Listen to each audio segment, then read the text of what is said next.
Hello friends, welcome to my channel. দেশ এবং দেশের বাইরে থেকে যারা আজকে আমার ভিডিওটি কন্টিনিউ করেছেন প্রত্যেককে gardener TRIPS with Kamal YouTube চ্যানেলে স্বাগতম। ফ্রেন্ডস, মাসটা অক্টোবর। এই সময়ে আপনার ছাদ বাগানে কোনো গাছে আমের মুকুল আসা কথা নয়। যদিও বারোমাসি আম গাছগুলোতে প্রচুর পরিমাণ মুকুল আসে সারা বছরই।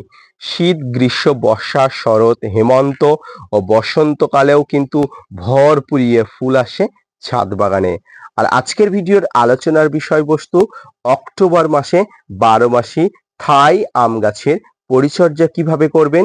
এই সময় আপনার আম গাছে এই যে গুটি বা মুকুল আছে, এই গুটি বা মুকুলগুলোকে কিভাবে রক্ষা করবেন, কিভাবে কি স্প্রে করলে ছাদ বাগানের এই গুটি বা মুকুলগুলো থেকে যাবে, তাই নিয়ে থাকছে আজকের ভিডিওটি।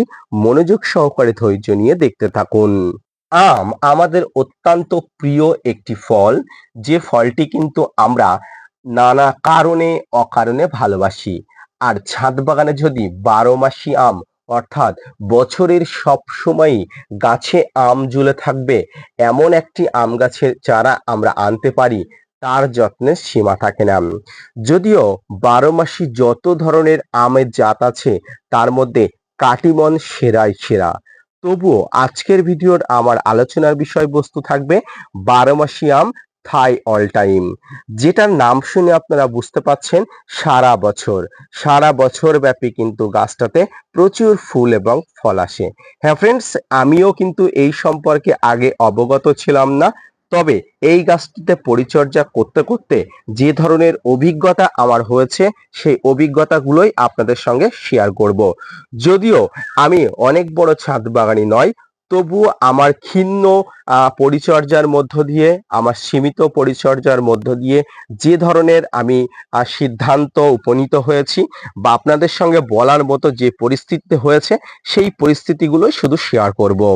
এখানে একটি মুকুল দেখুন, মুকুল থেকে কিন্তু অজস্র ধরনের গুটি ধরেছে। এই গুটিগুলো কি সব থাকবে? উত্তর হবে না। গাছে যত পরিমাণ গুটি ধরে তার প্রায় 1% গুটি কিন্তু থেকে যায়, বাকি গুটিগুলো কিন্তু ঝরে পড়ে। এটাই কিন্তু প্রাকৃতিক নিয়ম। ধরুন, এই গাছের যে ধরনের গুটিগুলো আপনারা দেখছেন, এই গুটিগুলো যদি থেকে যায়, কি মনে হয় এই ডালটি কি থাকবে? না, একদমই থাকবে না। তাই প্রাকৃতিক নিয়মে গাছের ধারণ ক্ষমতা অনুযায়ী কিন্তু এই গুটিগুলো থেকে যাবে। অনেক ছাদ বাগানি গুটি ঝরছে বলে কিন্তু উত্তেজিত হয়ে উল্টোপাল্টা স্প্রে করে, তখন কি হয়, হিতে বিপরীত হয়ে যায়। এই গুটিগুলো কিন্তু ঝরে সব পড়ে যায়, কালো হয়ে যায়, নানা ধরনের সমস্যা হয়ে পড়ে। তবে এক্ষেত্রে আপনাকে আরো কিছু গুরুত্বপূর্ণ জিনিস নজরে রাখতে হবে। যখন গুটিগুলো ঠিক এমন অবস্থায় আসবে, অর্থাৎ মুকুলগুলো সবেমাত্র আসবে, এটি দেখুন অপুষ্ফটিত একটি মুকুল। এছাড়াও কিন্তু এখানেও আছে একটি অপুষ্ফটিত মুকুল, যেখানে মুকুল আসছে, নিচে দেখতে পাচ্ছেন এখানেও মুকুল আছে। এই ধরনের অবস্থার সময় আপনার ছাদ বাগানে যদি কিছু বেসিক পরিচর্যা করা যায়, তাহলে কিন্তু এই মুকুলগুলো থেকে যে গুটিগুলো আসছে, গুটিগুলো ঝরে পড়ার সম্ভাবনা অনেক অংশে কম থাকে। তো আসুন এবার আলোচনা করি। গাছে যখন প্রথম মুকুল আসে, জাস্ট লাইক এমন, এবং এধারে দেখতে পাচ্ছেন ঠিক এই অবস্থাতে আপনাকে প্রথম যে একটি ফাঙ্গিসাইড এবং কীটনাশক স্প্রে করতে হবে, সেটি হচ্ছে সাইপারমেথ্রিন গ্রুপের ভালো মানের যে কোনো কীটনাশক বা ইমিডাক্লোপিড গ্রুপের যে কোনো ভালো মানের কীটনাশক। এর সঙ্গে সাপ, ম্যানসার, Bavistin, Ridomil gold, Blitox, blue copper আপনি মিশিয়ে দিতে পারেন। তবে আম গাছের ছোট মুকুল বা ছোট গুটির জন্য আপনি ব্লাইটক্স জাতীয় ভারী ফাঙ্গিসাইডটা ব্যবহার করবেন না, কারণ এটি উচ্চমাত্রায় একটি ফাঙ্গিসাইড। এই ফাঙ্গিসাইড ব্যবহার করলে কিন্তু আমের মুকুল নিতে পারে না, কালো হয়ে ঝরে পড়ে যায় অনেক সময়। যদিও এক্ষেত্রে নানা বিতর্ক আছে, তো আপনারা অবশ্যই সাপ, মেনসাপ এই ধরনের ফাঙ্গিসাইড গুলো এই সবসময় মিশিয়ে নেবেন কীটনাশকের সঙ্গে। যদি হাতে সময় থেকে থাকে, তাহলে আপনারা একদিন গ্যাপ গ্যাপ দিয়ে কীটনাশক এবং ফাঙ্গিসাইড আলাদা আলাদা স্প্রে করবেন। যদি হাতে সময় না থেকে থাকে, আপনারা একসঙ্গে মিশিয়ে নেবেন। পরিমাণটা হলো, কীটনাশক সবসময় 1 থেকে 1.5 ml প্রতি লিটার জলে, এবং ফাঙ্গিসাইড সবসময় 1 থেকে 1.5 গ্রাম যদি গুঁড়ো হয় এবং তরল হলে 1 থেকে 1.5 ml একসঙ্গে মিশিয়ে নিয়ে 1 লিটার জলে মিশিয়ে নিয়ে আপনারা খুব সকালের দিকে বা পড়ন্ত বিকালের দিকে আপনারা স্প্রে করতে পারেন। এই স্প্রেটাকে সবসময় সকালে অথবা বিকালের আগে অর্থাৎ পড়ন্ত বিকালের আগে কেন দেওয়া হয়? দেখুন, গাছে সারাদিনে নানা উপকারী পতঙ্গরা ঘুরে বেড়ায়। আপনি ফাঙ্গিসাইড কীটনাশক দিলে তারা কিন্তু হার্মফুল হতে পারে বা ক্ষতিকারক হতে পারে এই কীটনাশক এবং ফাঙ্গিসাইড। তাই সবসময় সকালের দিকে, ফার্স্ট সকালের দিকে, ভোরের দিকে দিলে কীটপতঙ্গরা আস্তে আস্তে একটা মোটামুটি সময় লেগে যায়। গাছে 1 থেকে 2 ঘন্টা পরে আসলে আর কোনো ধরনের সমস্যা হয় না, তাই আপনারা দিতে পারেন। তবে এক্ষেত্রে সবসময় দেওয়া ভালো বিকালের দিকে, কারণ বিকালের দিকে কীটনাশক ফাঙ্গিসাইড প্রয়োগ করলে কীটপতঙ্গদের আসার প্রভাব কমে যায়, যেহেতু সন্ধ্যা হয়ে যাচ্ছে। তাই সবসময় চেষ্টা করবেন সন্ধ্যার দিকে দিতে। এরপরে যেটি করবেন, গাছে এই ধরনের মুকুল যখন দেখা দেবে, যে মুহূর্তে আপনি যেটি করবেন সেটি হচ্ছে একটা ভালো মানের মাইক্রোনিউট্রিয়েন্ট যেমন বোরন। এই বোরন 1 গ্রাম 1 লিটার জলে মিশিয়ে আপনার স্প্রে করতে হবে একদম সকালবেলা। কিন্তু এক্ষেত্রে পরিমাণ একদম বেশি দেওয়া যাবে না, তাহলে কিন্তু গাছের এই মুকুলগুলো কিন্তু পুড়ে যেতে পারে, ঝরে যেতে পারে। গাছে এই ধরনের মুকুল আসলে যদি আপনি একবার বোরন দেন, তবে এই ধরনের গুটি আসার পরে কিন্তু আরো একবার বোরন দিতে হবে। পরবর্তী স্টেপে বোরন আপনাকে আরো একবার দিতে হবে, সেটি গুটিগুলো আরো একবার বড় হলে। অর্থাৎ বোরনকে 3টি ভাগে ভাগ করলে প্রথমে গাছে যখন মুকুল আসা শুরু হয় ঠিক এই অবস্থায় একবার মাইক্রোনিউট্রিয়েন্ট বোরন ব্যবহার করতে হয়। দ্বিতীয় পর্যায়ে বোরন ব্যবহার করতে হয় ঠিক যেমন গুটিগুলো এসে গেলে এমন অবস্থাতে, এবং তৃতীয় পর্যায়ে বোরন ব্যবহার করতে হয় গুটিগুলো একটা মোটামুটি সাইজ আসলে তখন। এরপরে যে গুরুত্বপূর্ণ জিনিস সেটি হচ্ছে গাছের খাবার প্রদান। এই সময় অনেকে বলেন গাছে খাবার কি কি দেব? দেখুন, গাছে যখন মুকুল আসে সেটি আম নয়, যে কোনো জাতের যে কোনো খাবার আপনি দিতে পারেন। তবে এক্ষেত্রে আপনাকে একটু ভাবনা চিন্তা করে দিতে হবে।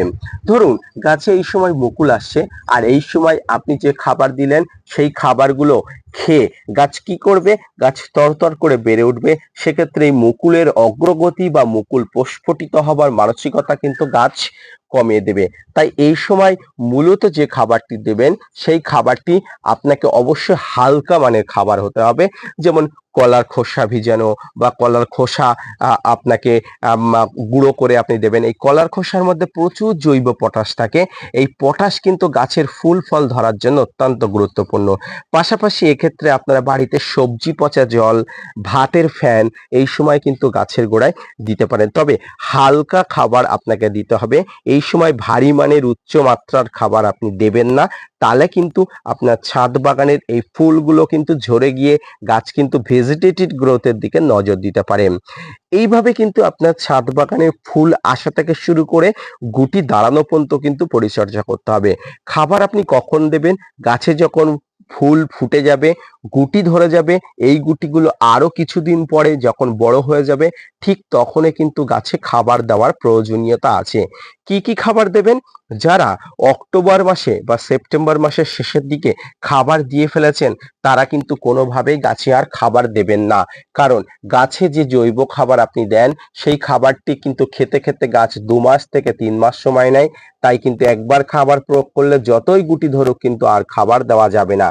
যদিও আমার কাছে খাবার দেওয়ার প্রসেসটি কিন্তু একদম কমপ্লিট হয়ে গেছে, তাই এই মুহূর্তে আমার ছাদ বাগানে আম গাছে কোনো ধরনের খাবার দেওয়ার প্রয়োজন নেই।